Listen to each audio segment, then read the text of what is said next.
Hi అందరికీ. ఇవాళ పైథాన్‌లో ఒక ఇంటర్వ్యూ క్వెషన్ చెప్తాను. సో, ఇట్లా ఇన్‌పుట్ ఎక్స్‌ప్రెషన్ ఇచ్చేస్తారు. అవుట్‌పుట్ ఇలా రావాలి అని అంటారు. అంటే రివర్స్ రావాలా. సో, నెంబర్ అయితే ఫస్ట్ ఆ నెంబర్ వచ్చి ఆపరేటర్ నెంబర్ అనేది రివర్స్ ఆర్డర్‌లో రావాలి. $21 మైనస్ సో, ఇలాగా రివర్స్ ఆర్డర్‌లో రావాలి. సో, ఇది ఎక్స్‌ప్రెషన్ ఒక వేరియబుల్‌లో పెడతాం. తర్వాత స్పేస్‌తో స్ప్లిట్ చేస్తాం. అంటే ఇక్కడ స్పేస్ ఉంది కదా! సో, ఈ స్పేస్‌తో స్ప్లిట్ చేస్తాము. స్ప్లిట్ అవుతుంది. లిస్ట్‌లో ప్రింట్ అవుతుంది. ప్రింట్ చేసినప్పుడు రిజల్ట్ లిస్ట్‌లో సేవ్ అవుతుంది. సో, ఆ లిస్ట్‌ని మనం రివర్స్ చేయడం ఈజీ కదా! సో, ఇలాగ స్లైసింగ్ చేసేస్తే అది రివర్స్ అయిపోతుంది. ఇంకా మన ఒరిజినల్ అవుట్‌పుట్ ఏంటి ఇలాగా.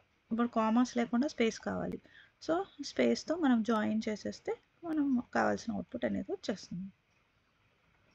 సో, ఇదంతా మనం ఒక ఫంక్షన్ డిఫైన్ చేసి, ఆ ఫంక్షన్ మనకి ఇక్కడ కావాలంటే అక్కడ యూజ్ చేసుకోవచ్చు. కాల్ చేసుకొని. అంతే. Thank you.